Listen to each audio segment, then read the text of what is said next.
আমরা আসি, কিন্তু তা নয়। আজকের দিনটা কি করবেন?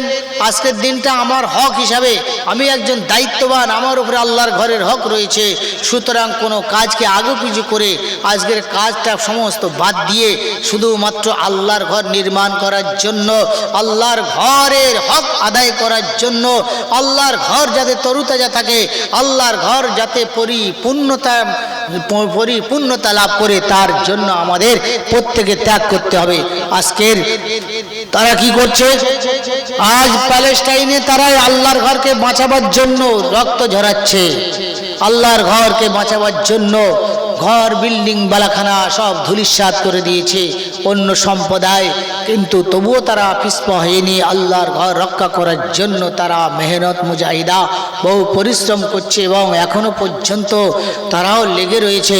তারা চিন্তা ভাবনা করছে যতক্ষণ পর্যন্ত আল্লাহর ঘর উদ্ধার হবে ততক্ষণ পর্যন্ত আমরা আমার নিজের তার তরুতাজা রক্ত, আমার ছেলের রক্ত, আমার বিবির রক্ত, আমার ভাইয়ের রক্ত, আমার আত্মীয় স্বজনের রক্ত সমস্ত বহিয়ে দিতে যদি স্রোত বহে যাবে, কিন্তু আল্লাহর ঘর রক্ষা করব। কিন্তু আপনাদের ততরূপ বলা হচ্ছে না। আল্লাহর ঘর নির্মাণ করার জন্য, আল্লাহর ঘরের হক আদায় করার জন্য আপনাদেরকে বলা হচ্ছে। কাল হাসরের ময়দানে যদি বলা হয় প্যালেস্টাইনের মুসলমানরা তারা আল্লাহর ঘর রক্ষা করার জন্য তাজা রক্ত দিয়েছিল, ঘর বাড়ি সব গুড়িয়ে দেওয়া হয়েছিল, তাদের সমস্ত বিবি বাচ্চাকে ধূলিসাৎ করে দেওয়া হয়েছিল, আর তাদের সমস্ত সব ঠিকানা, তাদের অর্থ শর্ত, তাদের সমস্ত সব কিছু শেষ করে দেওয়া হয়েছিল। হে হাজির খামারবাসীরা, বলো তোমরা কি করেছো তোমাদের মসজিদের জন্য? বলো। যদি আল্লাহ তাআলা কাল হাসরের ময়দানে একজন ব্যক্তি এলাকাবাসীকে তুলে বলো তোমরা কি করেছো, বলো তোমরা আল্লাহর ঘর নির্মাণ করা তো দূরের কথা, মসজিদে উন্নতি কল্পে জলসা হয়েছিল, জলসায় পর্যন্ত বসনি। যদি আল্লাহ তাআলা আপনাকে আমাকে যদি সেরকম বলে, কাল হাসরের ময়দানে কি অবস্থা হয় বলুন তো?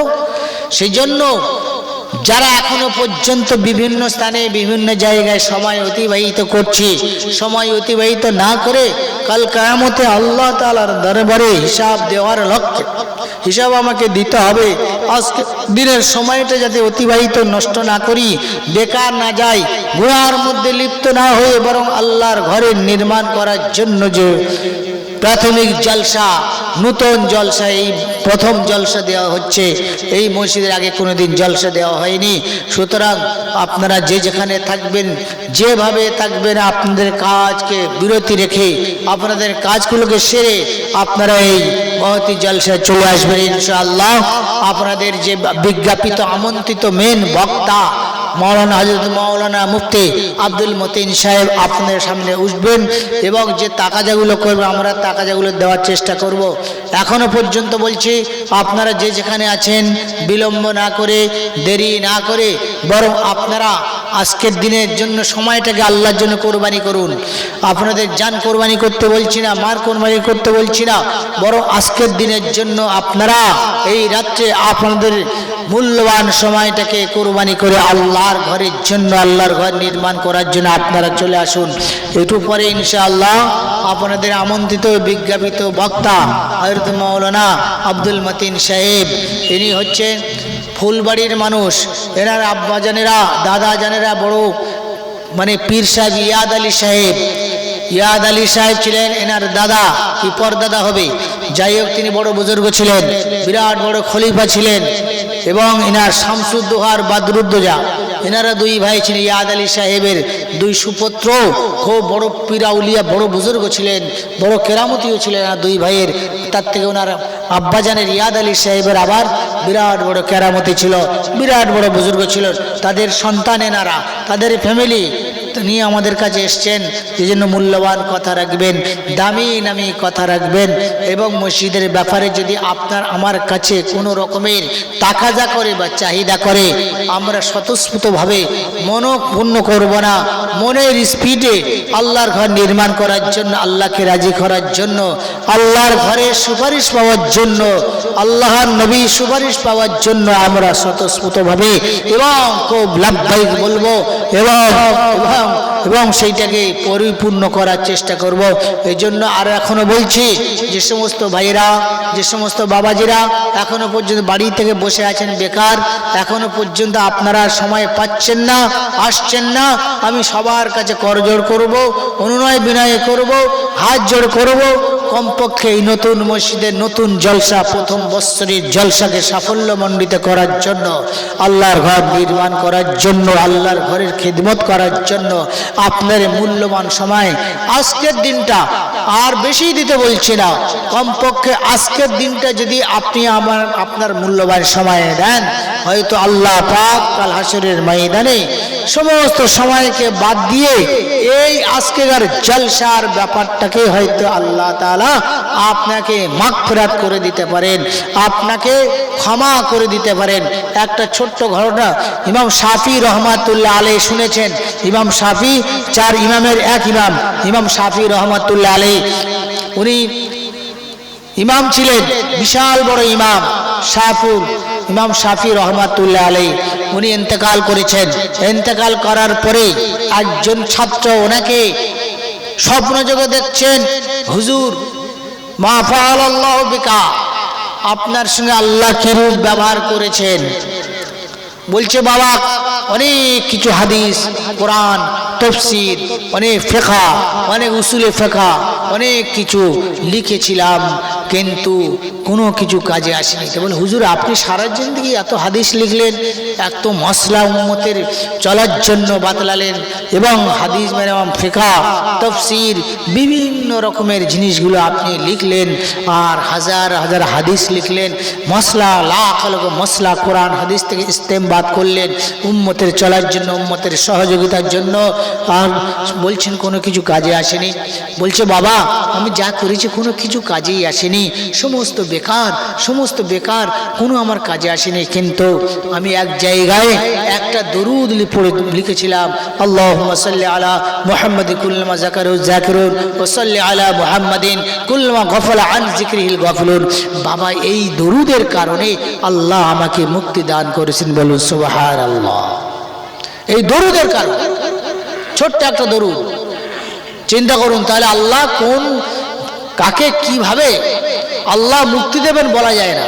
আরেকজন মুহাদ্দিস উনি লাখ লাখ হাদিস লিখেছিলেন, লেখার পরে উনি ইন্তেকাল যখন করেছেন, একজন ছাত্র স্বপ্ন যোগে দেখছেন, হুজুর বলুন আল্লাহ সুবহানাহু ওয়া তাআলা আপনার সঙ্গে কিরূপ ব্যবহার করেছেন। বলে বাবা অনেক হাদিস লিখেছিলাম, অনেক কিছু লিখেছিলাম, কিন্তু আমার কিছু কাজে আসেনি। তাফসীর, ফিকহ, আপনার ওই হাদিস আর ফাসাহাত, বালাগাত, যা নহু, সরফ, যা কিছু লিখেছিলাম, কে পড়েছিলাম, সমস্ত কোনো কাজে আসেনি।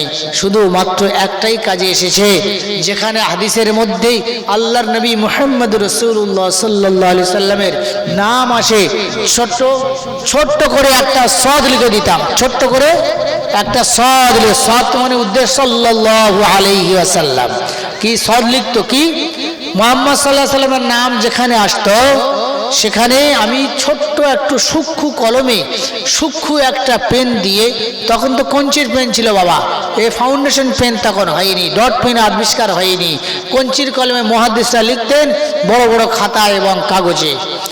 তো উনি কি করতেন, যেখানে আল্লাহর নবী মুহাম্মদ রাসূলুল্লাহ নাম আসতো ছোট্ট সদ লিখে দিতেন, তার মানে সাল্লাল্লাহু আলাইহি ওয়াসাল্লাম। তো বলছেন এই শুধু সদ লেখার কারণে আল্লাহ তাআলা আমাকে ক্ষমা করে দিয়েছে, বলুন সুবহানাল্লাহ।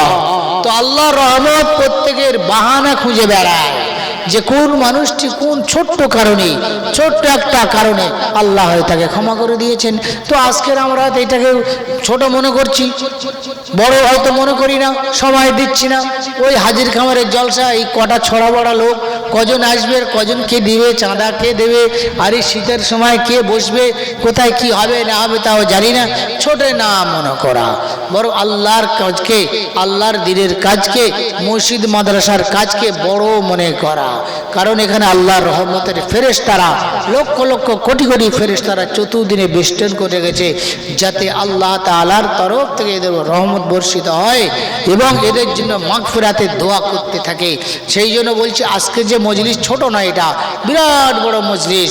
যদি এলাকার প্রাইম মিনিস্টার বা আপনার চিফ মিনিস্টার লক্ষ লক্ষ আপনার মানে যদি লোক জমিয়ে সেখানে জনসভা করেন, তার থেকে যদি 3 জন মানুষ 2 জন মানুষ যদি আল্লাহর জিকির করেন এবং আল্লাহর ঘর নির্মাণ করার জন্য দিনের জন্য যারা এখানে জমা হয়, ওর থেকে অনেক বেশি। কারণ ওই যে লক্ষ লক্ষ মানুষ জমা হয়েছে, কাল হাসরের ময়দানে জবাব দিতে হবে। আর এই যে 2 জন মানুষ বসেছে, কাল হাসরের ময়দানে জবাব দিতে হবে না। কারণ এখানে আল্লাহর নবীর শানে দরুদ পড়া হয়েছে, আল্লাহর প্রশংসা করা হয়েছে, কোরআন হাদিসের কথা হয়েছে, আখিরাতের কথা হয়েছে, কবর হাসরের কথা হয়েছে, জান্নাত জাহান্নামের কথা হয়েছে। এই জন্য করে এই কাল কিয়ামতের দিনে এই সমস্ত মানুষদের আল্লাহ তাআলার দরবারে জবাবদিহি করতে হবে না, বরং ওই লক্ষ লক্ষ মানুষ যেখানে জনসভা করেছে, হাজার হাজার মানুষ যেখানে জনসভা করেছে, ওই সমস্ত মানুষের কি হবে? বিরাট দুঃখ হবে, বিরাট ক্ষতিগ্রস্ত হবে ওরা। কারণ ওই মজলিসে আল্লাহর নাম নেওয়া হয়নি, নবী সাল্লাল্লাহু আলাইহি সাল্লামের উপরে দরুদ পাঠ করা হয়নি, কোরআন হাদিসের কথা কোনো উল্লেখ হয়নি, জান্নাত জাহান্নামের কথা, হাসরের কথা কোনো উল্লেখ হয়নি। যার কারণ ওরা মোরা গাধার গোশত খেতে বা মোরা গাধার থেকে তারা উঠে আসলো। যাই হোক, আজকের আমরা জমে বসবো, আমরা প্রত্যেকে আসবো, আমরা যেন কেউ বঞ্চিত না হই।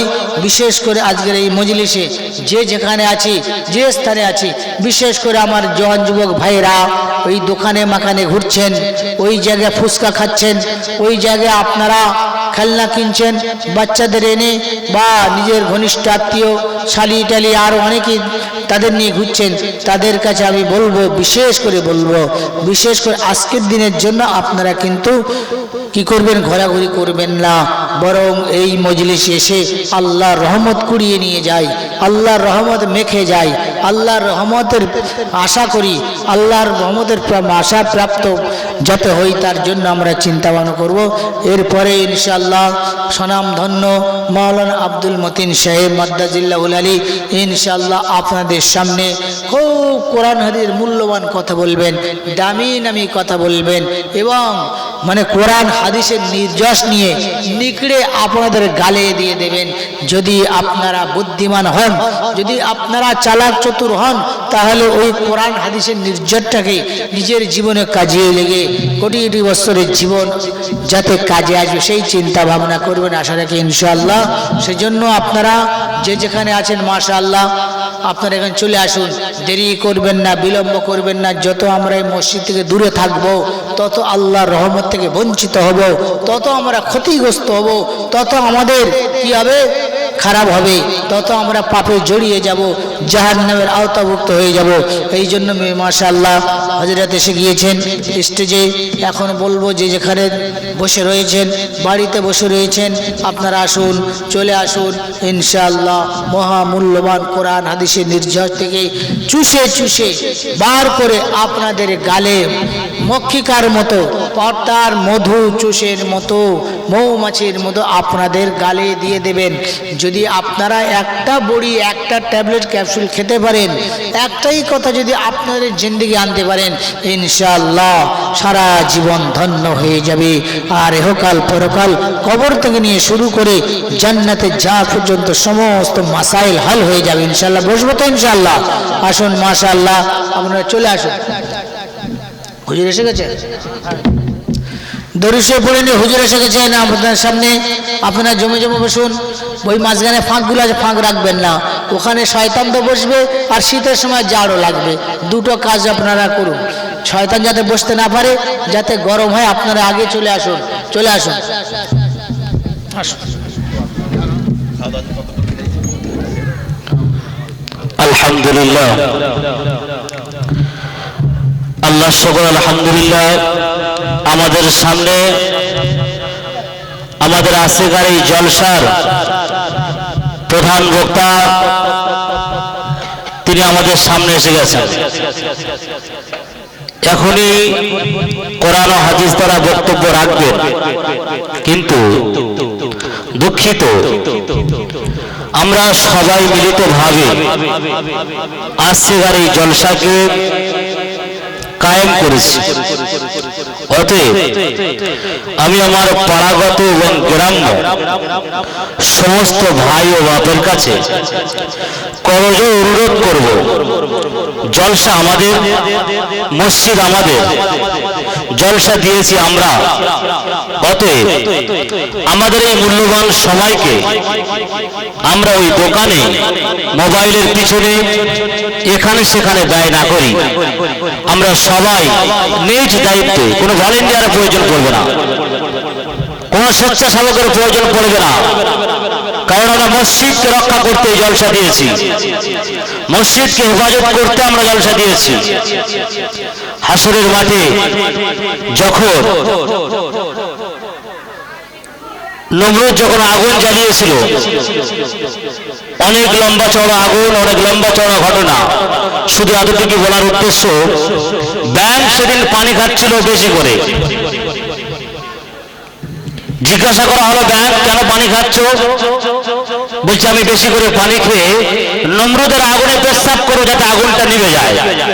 তুমি বলো আহম্মক, তোমার সামান্য পেশাবে নমরুদের আগুন এত তেজ, কয়েক মাইল উপর থেকে যদি কোনো পাখি যেত, ওই আগুনের তেজে সে জ্বলে পুড়ে ছাই হয়ে যেত।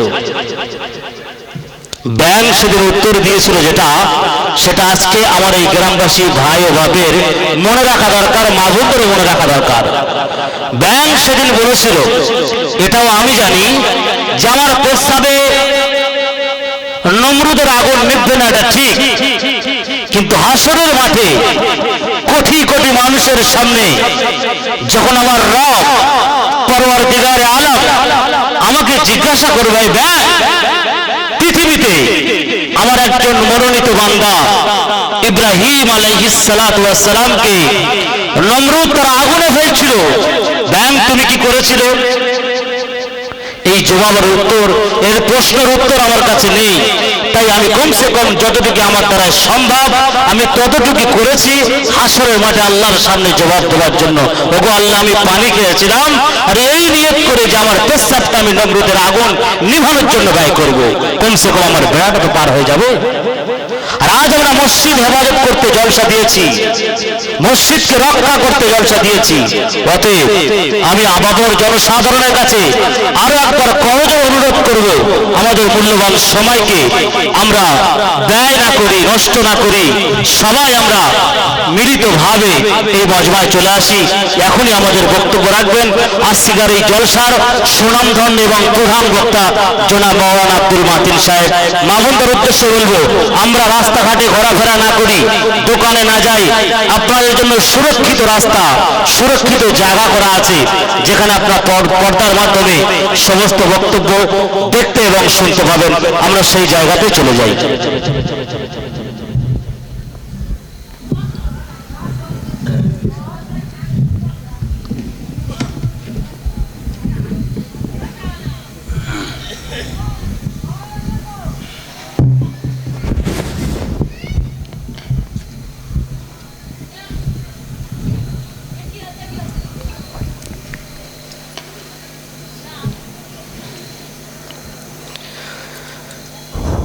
আসসালামু আলাইকুম ওয়া রাহমাতুল্লাহি ওয়া বারাকাতুহু। আমার ভাই আওয়াজ দিয়ে প্রত্যেকের কাছে আবেদন করেছে,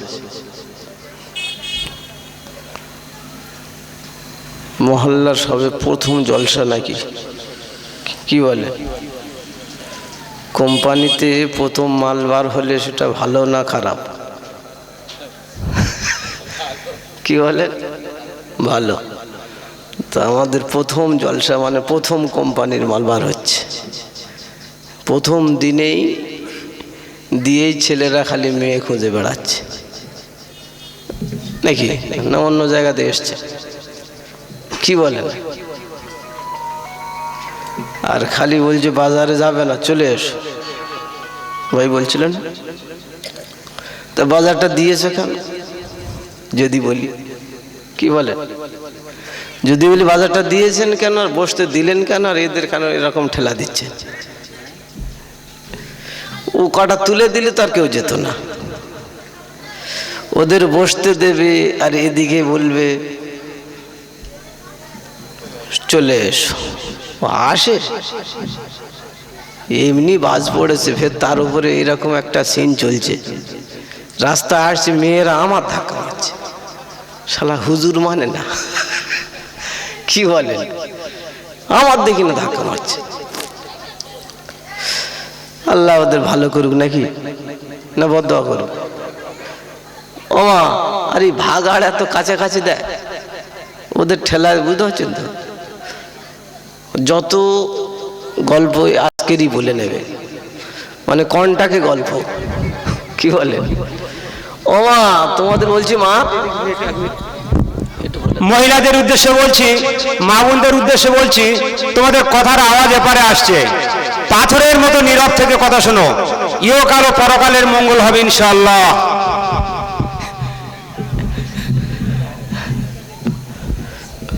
এবারে ঠান্ডা হয়তো হবে না, তো আলাদা ডোজ পড়বে। সবাই খুশি তো নাকি? হ্যাঁ বাবু, তোমরা দাঁড়িয়ে আছি, কি হয়েছে? নেমে গেলে মারধর করবে নাকি? এস এস শোনা, এস।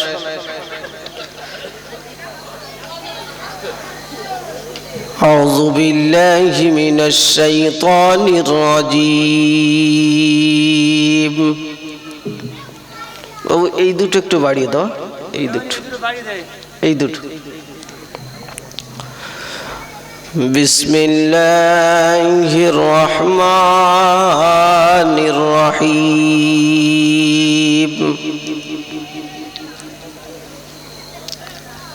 আলহামদুলিল্লাহি রাব্বিল আলামিন।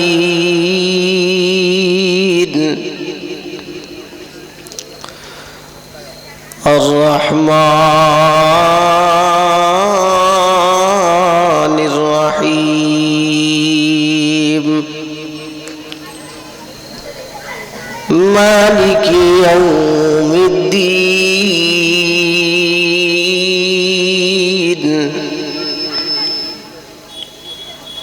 ইয়্যাকা না'বুদু ওয়া ইয়্যাকা নাস্তাঈন।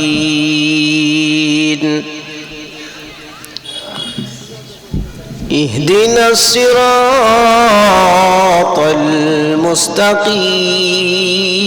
المستقيم صراط الذين أنعمت عليهم غير المغضوب عليهم ولا الضالين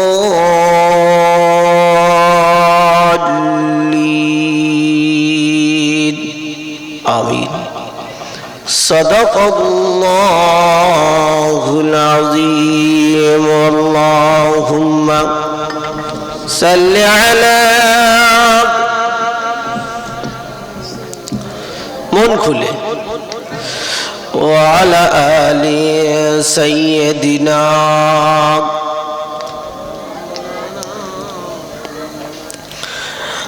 আল্লাহ তুমি দয়ার সাগর করুণার আধার জীবের প্রতি করুণা তোমার ওয়াসীম অপার আল্লাহুম্মা সাল্লি আলা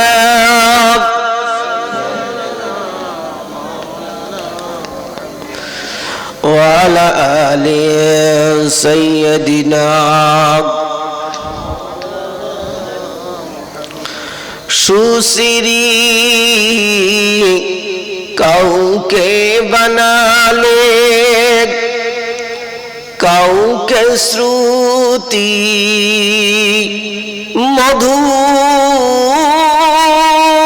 দিলে সুসিরি কাউকে বানালে কাউকে শ্রুতি মধুর দিলে, কেউ বা মত আপন ধনে, কেউ বা মত তোমার ধ্যানে, কেউ জানে না ডাকা আসবে কখন, ও পারে যাওয়ার।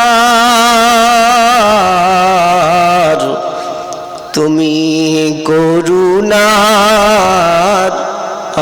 আধার, অন্ধ বোবাক কানা কুজো করে না যারা কখনো পুজো, তাদের দলে তুমি আছো, তাদের তুমি সব দিয়েছো।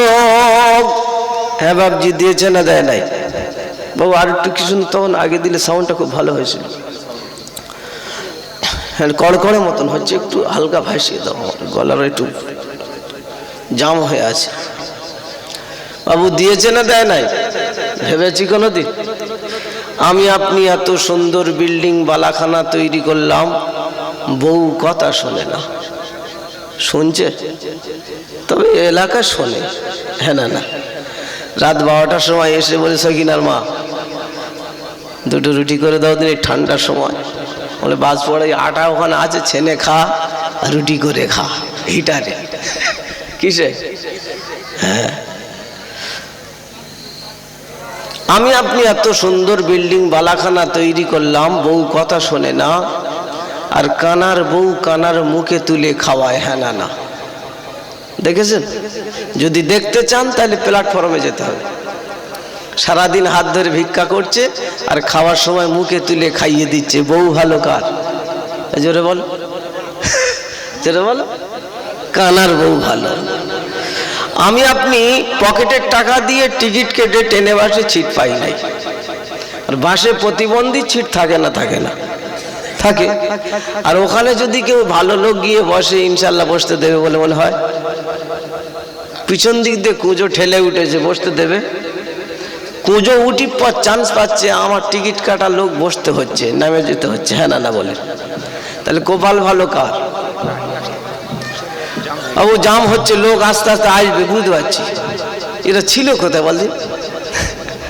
হ্যাঁ, প্রথম দিন এটা মনে রাখবে, প্রথম জলসা। বাবু এস, ঘন্টা খাটে এখানে বসো, তারপর ওদিক দিয়ে ফের আসবে, এক ঝুল মেরে আসবে। কি আছে, ঝুল মারামারি হবে, আজকে যা হয় হবে। এবং যারা এসেছেন একটু চেপে আসেন বলছে, পিছনে ওরা বসুক নাকি? আমরা চেপে আসেন, ওদের জায়গা করে দেন, ওদের কাছে টাকা নিতে হবে, বুঝতে পারেন? হ্যাঁ, সেই জন্য ওদের বসতে দিতে হবে, না তো বিপদ আছে। একটু সরে আসে, আসে। খুব ভালো লাগছে, আমার জওয়ান ভাইদের বেশি দরকার, বুড়োরা মরে যাবে আল্লাহর কিরে, মরে যাবে। এস শোনা, এস বসো, ঘন্টাখানেক দেখো কি হচ্ছে, তারপরে চলে যাবে। এখানে সারা রাতের প্রোগ্রাম নয়, এই 12টা জোর, তাই তো নাকি? এমনি ঠান্ডার সময় যত তাড়াতাড়ি আপনারা টাকা দেবেন, আমি তাড়াতাড়ি তোর ছেড়ে দেবো।